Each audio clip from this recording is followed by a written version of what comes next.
Be me, Sandra, 43, marketing executive at a sustainable clothing company.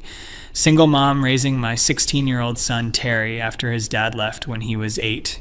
Spent years building what I thought was the perfect mother-son relationship. Taught him about equality, respect for women, the importance of emotional intelligence. Always made sure he understood that masculinity doesn't mean dominance. Felt so proud when he'd come home from school and tell me about standing up to boys who were being inappropriate to girls. Thought I was raising the next generation right.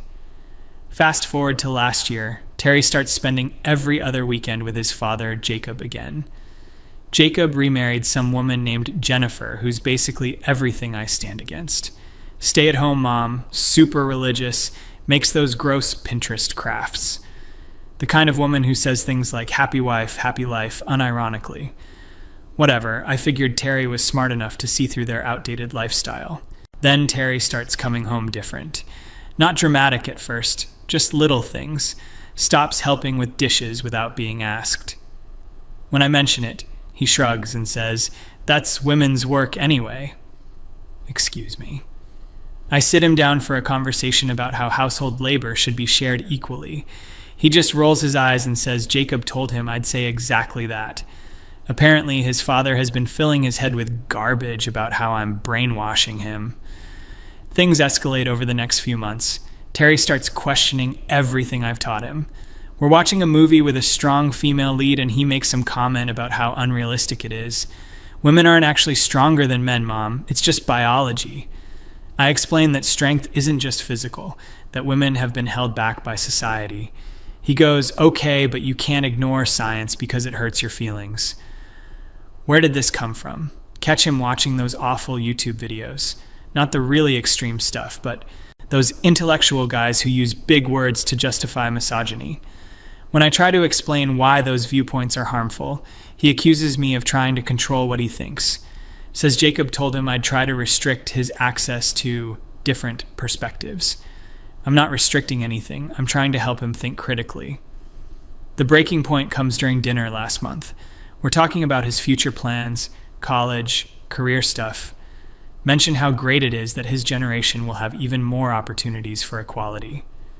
Terry looks me dead in the eye and says, "What if I don't want equality? What if I want to be the provider and have my wife focus on the family?" I nearly choke on my pasta. Try to stay calm. Ask him why he'd want to limit his partner's potential like that. He says it's not limiting, it's complementary roles, that men and women are naturally different, and there's nothing wrong with embracing that. Starts talking about how fulfilled Jennifer seems compared to my stressed lifestyle. Excuse me, I'm not stressed. I'm passionate about my work and making a difference. Realize Jacob and Jennifer have been working on him systematically. Terry tells me about their Sunday dinners where they discuss philosophy. Apparently, Jacob has been framing everything as, "Your mom means well, but she's been influenced by cultural Marxism." Cultural Marxism, my ex-husband learned some new vocabulary, I see. Jennifer apparently talks about how much happier she is since embracing her feminine nature. Makes me want to scream. Terry starts pushing back on everything. I suggest he take the advanced literature class with the female teacher. He wants to switch to shop class instead. When I ask why, he says he wants to learn practical skills. That Jacob says too much education makes men soft. My own son is rejecting intellectual growth because his father convinced him it's feminine. Worst part is seeing how this affects his relationships with girls. Used to be friends with this smart girl Emma from his debate team. Now he barely talks to her. When I ask about it, he says she's too argumentative. That's literally what you do on debate team, Terry. He quit debate team, by the way, said it was just complaining about problems instead of solving them. Try talking to Jacob about this. Big mistake. He acts all reasonable and says he's just providing balance to my perspective. Claims he's not undermining me, just giving Terry both sides. When I point out that basic human equality isn't a side, it's just right, Jacob gets that patronizing tone and says I'm being emotional. That this is exactly why Terry needs a strong male influence. I want to throw my phone through the window. Terry starts dressing differently. Instead of the vintage band shirts and creative outfits he used to love, now it's all khakis and polo shirts. Looks like a young Republican convention threw up on him. When I comment that his old style had more personality, he says Jennifer helped him pick clothes that are more mature. Since when does mature mean boring? The kid used to love our museum trips, especially the modern art sections. Would spend hours analyzing symbolism and social commentary. Now, when I suggest going, he says art museums are pretentious. Wants to go to the Natural History Museum instead to look at real science. Nothing wrong with natural history, but the sudden dismissal of art hurts. Feels like he's rejecting everything we used to bond over. Start noticing how he talks about his female teachers differently. Used to respect Ms. Rodriguez, his English teacher, thought she was brilliant. Now he complains that she plays favorites with the girls, that she's too political when she assigns books with social themes, the same books he used to love discussing with me. Asks why they can't just read normal stories instead. Halloween comes around. Terry wants to dress up as some historical military figure, not inherently bad, but it's such a departure from his usual creative costumes. Used to love putting together elaborate artistic outfits. When I ask about his costume choice, he says Jacob suggested it, that it's important to honor masculine role models, whatever happened to honoring creativity and individuality. Catch him FaceTiming with Jacob and Jennifer one evening. They're all laughing about some joke I apparently wouldn't understand. When he hangs up, I ask what was so funny. Terry says they were talking about mom logic. That Jennifer finds it amusing how I always need to win arguments. Excuse me for teaching my son to think critically and stand up for his beliefs. Try to involve my sister Kate for perspective. She's more centrist than me, but still reasonable. Terry used to love his Aunt Kate, thought she was cool and funny. Now when she visits, he's polite but distant. Later tells me Kate is trying too hard to be like a man, because she works in construction and doesn't wear makeup every day. I don't even know who this child is anymore. Christmas shopping becomes a nightmare. Terry wants tools and sports equipment. Fine, nothing wrong with those interests. But when I suggest also getting him art supplies or books like usual, he wrinkles his nose and says those are kid things. Since when is creativity juvenile? Jacob apparently gave him a lecture about putting away childish things. New Year comes, and I'm trying to set intentions for our relationship. Sit Terry down for what I think will be a bonding conversation. Ask about his goals and hopes for the coming year. He says he wants to become more disciplined and focused. Sounds like he's quoting a self-help book Jacob probably gave him. When I ask what that means practically, he talks about building character through challenge. Apparently, Jennifer suggested he give up video games and social media for self-improvement. The video game thing actually worries me. Not because I think gaming is essential, but because he used to love creative games, building elaborate worlds. Now he says those games are escapist and unproductive. Wants to focus on real-world skills instead.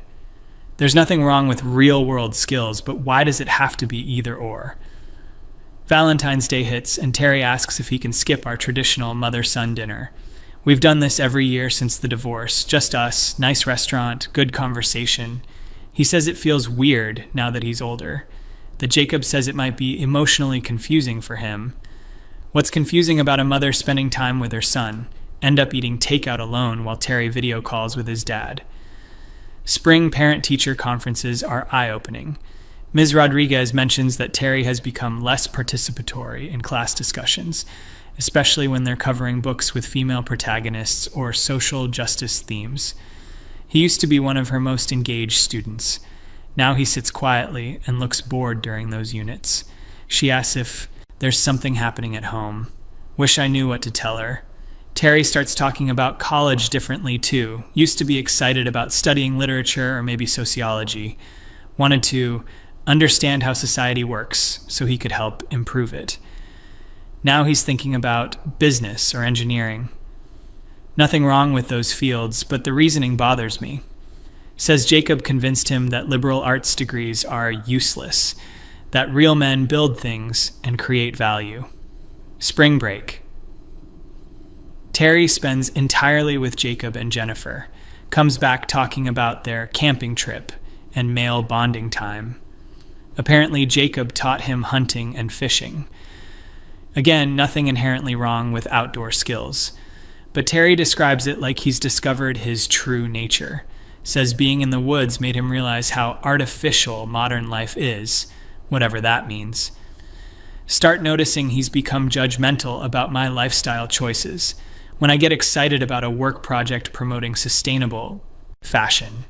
Terry asks why I care so much about virtue signaling. Virtue signaling, where did he learn that phrase? When I explain that I genuinely believe in environmental responsibility. He says Jacob warned him I'd say exactly that. Apparently, everything I do is performative in their narrative. Mother's Day comes and goes with a generic card. Used to spend weeks crafting thoughtful gifts. Now it's clearly something picked up last minute. When I thank him anyway, he shrugs and says Jennifer reminded him to get something. At least someone remembered, but it stings that it wasn't his idea. Try suggesting family therapy to work through these changes. Terry reacts like I've suggested electroshock treatment. Says Jacob warned him I might try to pathologize normal male development. Normal male development doesn't include rejecting everything you used to value. Jacob apparently told him that therapy is just liberal indoctrination in disguise. Summer vacation approaches and custody. Arrangements become tense. Jacob wants Terry for most of the summer for character building, some kind of mentorship program through his church. When I research it, it's basically traditional gender role reinforcement camp. Terry is excited about learning real-world skills and masculine virtues. My objections are dismissed as me being controlling and afraid of him growing up. The night before he leaves for summer with Jacob. Try to have one last heart-to-heart conversation. Ask Terry if he's happy with these changes in himself. He looks confused by the question, says he's becoming who he's supposed to be, that Jacob helped him realize he was performing a personality to please me. The kid I raised, who cared about justice and creativity, was performing. Terry says he feels more authentic now, that embracing traditional masculinity feels natural and right. When I point out that he used to love art and literature and helping others, he says those interests were influenced by my expectations, that now he's free to be himself. How is conforming to his father's expectations more free than exploring his own interests? He leaves the next morning with a duffel bag full of khakis and polo shirts. Hugs me goodbye, but it feels perfunctory. Promises to call, but I can tell he's eager to start his summer of masculine development. Jacob picks him up, and they drive away talking excitedly about their plans. I stand in the driveway wondering where my son went. First week of summer, and Terry calls exactly once. Sounds happy and energetic, but completely foreign. Talks about wake-up drills and leadership exercises. When I ask if he's making friends, he mentions some boys with names like Hunter and Blake. Describes them as focused on excellence and not distracted by drama. Whatever happened to his diverse friend group who valued creativity and kindness? Try calling Jacob to check in and get updates. Jennifer answers instead and puts on this sickeningly sweet voice. Tells me Terry is thriving in a structured environment, that he's discovering his natural leadership abilities. When I ask to speak with him, she says he's busy with important activities. Important activities apparently don't include talking to his mother. Second week brings a postcard. Picture of some mountain landscape with building character written in bold letters. Terry's handwriting on the back. Learning valuable lessons. Talk soon. -M. Not love you, mom, or miss you, just a signed initial like I'm a business contact. The formality breaks my heart more than silence would have. Spend the summer questioning everything. Was I too pushy about my values? Did I not give him enough space to explore different perspectives? But then I remember all our great conversations about fairness and kindness, the way his eyes lit up when he understood complex ideas about justice, how proud I was of his empathy and thoughtfulness. That couldn't have all been fake. Kate comes over midsummer for wine and moral support, tells me this might just be a phase, that teenage boys often rebel by embracing opposite values from their mothers, but it feels like more than rebellion. Feels like systematic replacement of everything he used to be. Jacob didn't just offer alternative views. He convinced Terry his original self was wrong. August arrives, and Terry comes home for a week before school starts. Barely recognize the kid who walks through my door. Not just the buzzed haircut and rigid posture. His whole way of speaking has changed. Everything is yes ma'am and no ma'am, like I'm a drill sergeant. When I tell him he can just call me mom like always, he says Jacob taught him proper respect. Try to reconnect by suggesting activities we used to enjoy. Art museum gets a polite decline. Bookstore browsing gets dismissed as not productive. Even cooking together, which used to be our thing, feels stilted. Terry stands at attention while I explain recipes. Instead of chatting and experimenting like before, it's like talking to a well-programmed robot wearing my son's face. School starts and parent orientation feels like a war zone. Other parents who know our history give me pitying looks. Mrs. Chen approaches to ask how Terry is adjusting. Wait, no, that's not right. It was Mrs. Patterson. She mentions that Terry seems different, but doesn't elaborate. Probably doesn't want to get involved in family drama. Can't blame her, but the isolation stings. First month of school brings concerning reports. Terry has dropped all his creative electives. No more art class, no more drama club, no more creative writing. Instead, he's taking extra PE and joining something called Young Entrepreneurs Club. When I ask about this shift, he says Jacob helped him choose practical courses. That creativity doesn't build character or provide real value. Halloween approaches and Terry has zero interest in participating. Says costumes and trick-or-treating are childish. Used to love helping me decorate the house and planning elaborate outfits. Now when I put up decorations alone, he asks why I'm encouraging frivolity. Frivolity, he's 16, not a Victorian businessman. Parent-teacher conferences in November paint a clear picture. Every teacher mentions the same thing. Terry is polite, punctual, and completes assignments adequately. But he's lost all enthusiasm and creativity. Mrs. Rodriguez looks genuinely sad talking about his transformation, says it's like teaching a completely different student. Try reaching out to Emma, his old debate team friend. Her mom mentions that Emma misses Terry, but he barely acknowledges her at school. Apparently, he told someone that Emma is too argumentative for friendship, the same quality he used to admire in her intellectual curiosity. Jacob's influence has turned my son into someone who fears strong women. Thanksgiving becomes a negotiation nightmare. Jacob insists Terry spend it with their family unit, meaning him and Jennifer. Says traditional holidays should be celebrated in traditional family structures. When I point out that I'm Terry's family too, Jacob gets condescending, tells me I can see Terry for dessert if I want to participate constructively in my own relationship with my son. Christmas shopping reveals how completely things have changed. Terry's wish list reads like a catalog for future middle management.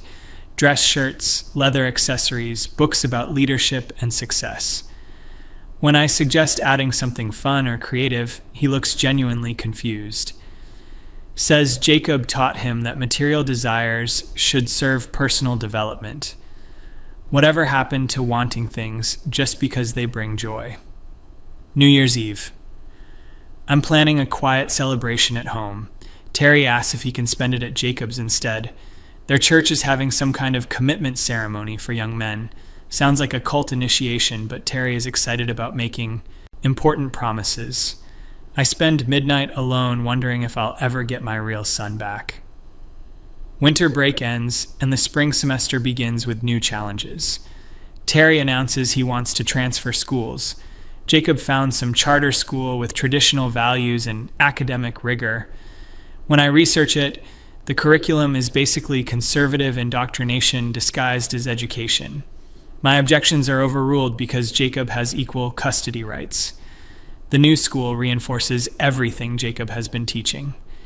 Terry comes home quoting philosophers I've never heard of.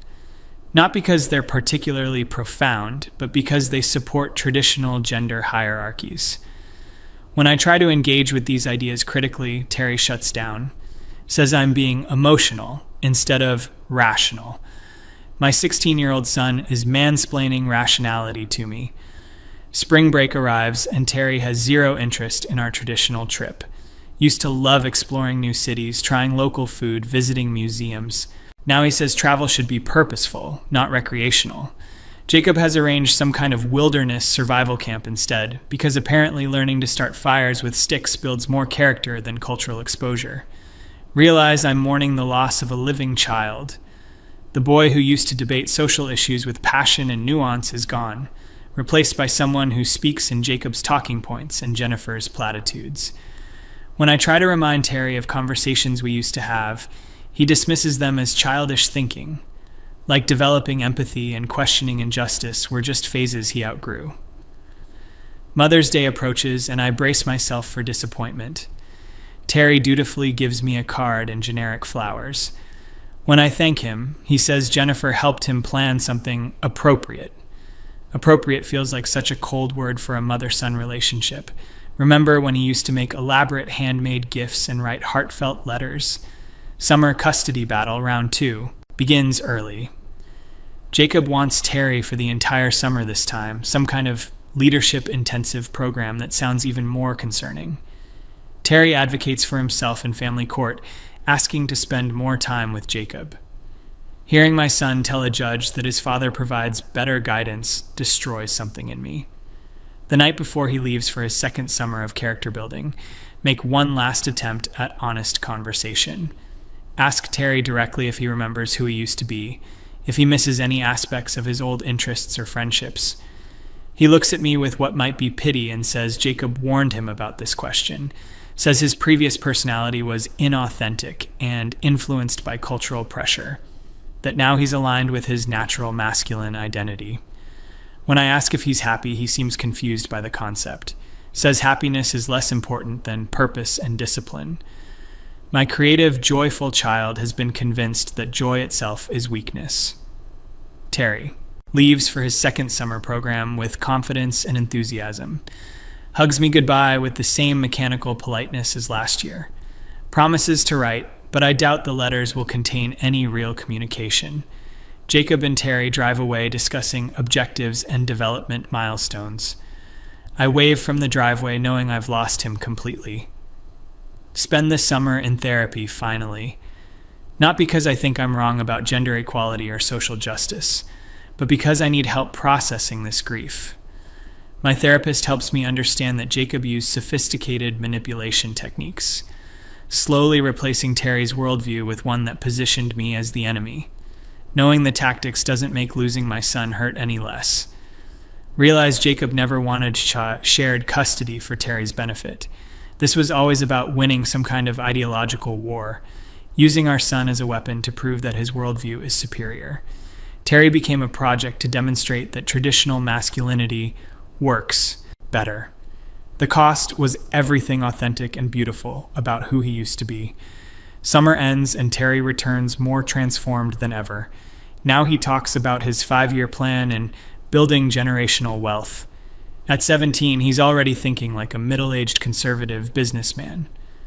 When I ask about college plans, he says Jacob found programs that align with his values, meaning schools that will reinforce everything he's learned to believe. Senior year begins, and I'm basically a stranger in my son's life. Terry is polite and respectful, but treats me like a distant relative. When friends ask how he's doing, I don't know what to say. Academically, he's successful. Behaviorally, he's compliant. But the spark that made him uniquely himself is completely gone. Watch him at his graduation ceremony, feeling proud and heartbroken simultaneously. Proud because he's accomplished and articulate and headed to college.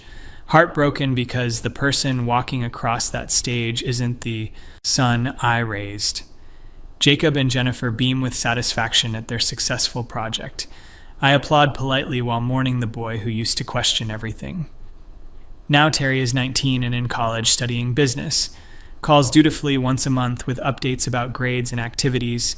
Conversations are pleasant but superficial. When I ask about friends or interests, he describes study groups and professional networking. The kid who used to stay up late discussing philosophy now talks about market trends. Sometimes I wonder if the real Terry is still in there somewhere, buried under years of careful reprogramming but not completely erased. Then he'll say something particularly dismissive about women's issues or social justice. And I realize Jacob's work was thorough. My son genuinely believes that his mother's values are naive and destructive. Holidays are cordial affairs now. Terry divides time equally between households per the custody agreement. But it's clear he feels more comfortable at Jacob's house, where his worldview is validated and reinforced constantly. At my house, he's a polite visitor waiting to return home. Dating becomes impossible to discuss. Terry talks about finding a traditional girlfriend who shares his values, someone who wants to be a supportive wife and dedicated mother. When I mention that limiting a partner's potential seems unfair, he gives me that patient look and explains why I'm wrong, using arguments that sound suspiciously like Jacob's talking points.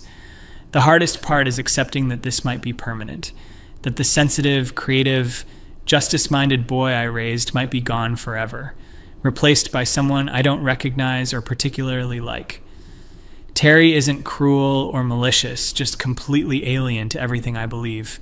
Jacob succeeded in creating his perfect conservative son.